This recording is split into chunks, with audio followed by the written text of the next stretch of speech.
is episode 9 in our series on learning photography, and it's one of my favorite topics because it's the one thing that drives me crazy when I see images that people have posted that have as their subjects their friends or loved ones or whatever. You can't recognize them.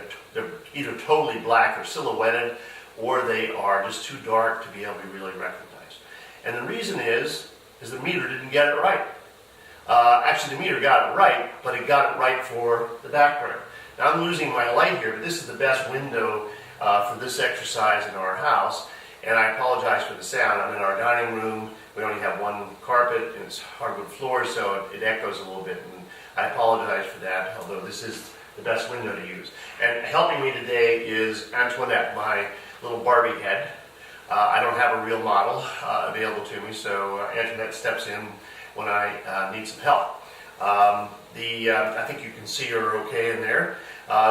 So what we have to do is adjust for the exposure of our subject and not a really bright background like we have here. So here's the setup. I want you to do this inside. Find a window that is like this, very bright, letting sun in, and where you can have a subject. Hopefully yours is a human being. If not, then use, again, a bottle or something on a stool or about the height of a human being sitting down, as Antoinette might be doing, or standing up. And set your ISO. I'm going to set mine to 800 because I'm in a kind of a dark room.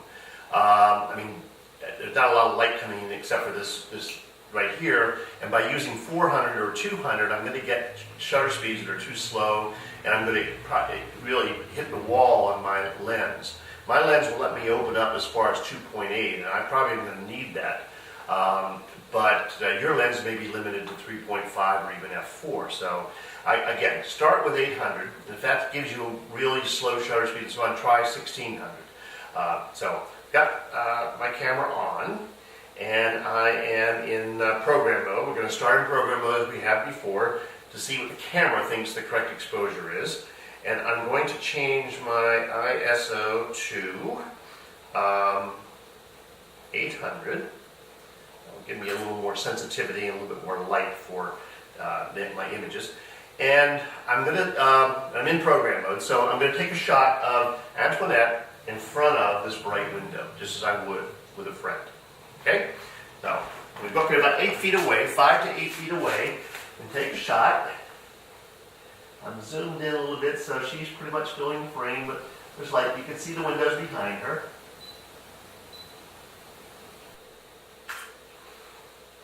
Whoa, she's dark. So it's a good example of what happens.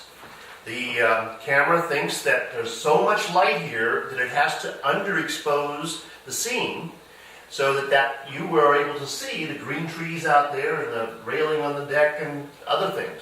But we don't care about that really. What we care about is Antoinette. We want to be able to see our subject. And so we need to override the meter. We have a case of meter incompetency here that we need to deal with. So what I'm going to do is take a look at what the settings were. Go to my info button on my camera. It might be a different button on your camera, display, info, or perhaps that arrow up on the dial in the back displays the information about the shot. So the program mode, the camera's meter, chose to use a shutter speed of 1 over 100, so 1/100th of a second, and an aperture of 3.2. So we want to remember those numbers, 100 and 3.2. And change my mode, my shooting mode to manual. Change the shutter speed to 100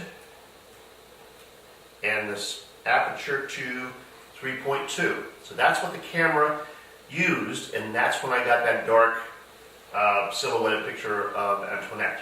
So what I'm going to do is I want to overexpose by one stop. Remember, one stop typically is 3 clicks. So in this case, we want to add light, and I'm going to choose to use my shutter speed because I've got a shutter speed of 1/100, but my aperture, I'm almost against the wall. If I go even a third of the stop, I'm going to hit 2.8. So I'm going to lower my shutter speed by 3 clicks. 1, 2, 3. That brings me to 1/50 or 1/50th of a second. So let's take a shot of Antoinette now.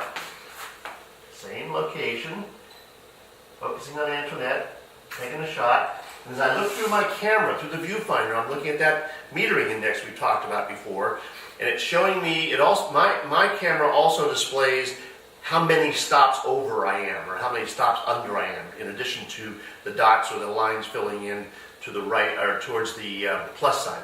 And it's telling me I was +1. So this is 1 stop brighter than the one before.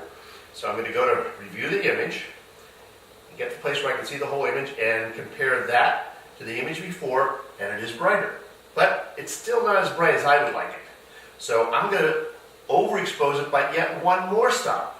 So I'm going to decrease my shutter speed, slow it down by 3 more clicks. 1, 2, 3. That brings me to 1/25, or 1/25th of a second. We're getting in a range where it's going to be hard to hold this steady, but I think at 1/25 I can do it if I shoot quickly. So I'm focusing on Antoinette. My display is showing me that I am +2, and my metering index is little squares, and they're the indicator showing filled in over towards the plus sign. And I take the shot. And now we can tell it's Antoinette with the beautiful blue eyes. So let's take a look at that. If I display the picture, and you can see the background is very, very bright. If I compare that to the one before, so this is 2 stops overexposed, this is 1 stop overexposed, and this was the original image that was just a little bit too dark for me. Okay, so that's how we deal with metering incompetence. By taking control and saying, look, meter, you got it wrong. I want Antoinette. I want to be a seer. I need to overexpose this scene. And so the same thing can happen if you're taking pictures of someone against a snowy background, or on the beach where there's sand and the sand is reflecting light. It fools the camera's meter, and you have to step in and say, enough. I want a picture of my subject, not the beach. So hopefully this is helpful to you, and it brings us one more step towards starting to just really playing with our camera settings, aperture and shutter speed, until we become human light meters. Another thing that I really encourage you to do is start to get used to the full stop settings for your aperture and your shutter speeds. Just kind of memorize them. They seem wild and crazy right now probably, but start like F4, then go 5, 6. 5, 6 goes to 8. 8 goes to 11, and then 11 goes to 16, and so on. And till those are just embedded in your mind. Now I'm using settings that are not full stop settings, that are not on the actual click.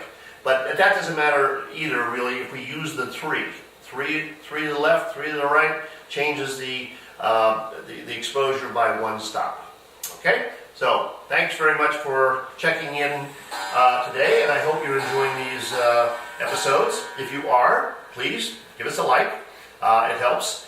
And if you don't want to miss the next episode, want to be alerted when it's out, please subscribe to my channel. Thank you very much, and we'll see you in episode 10.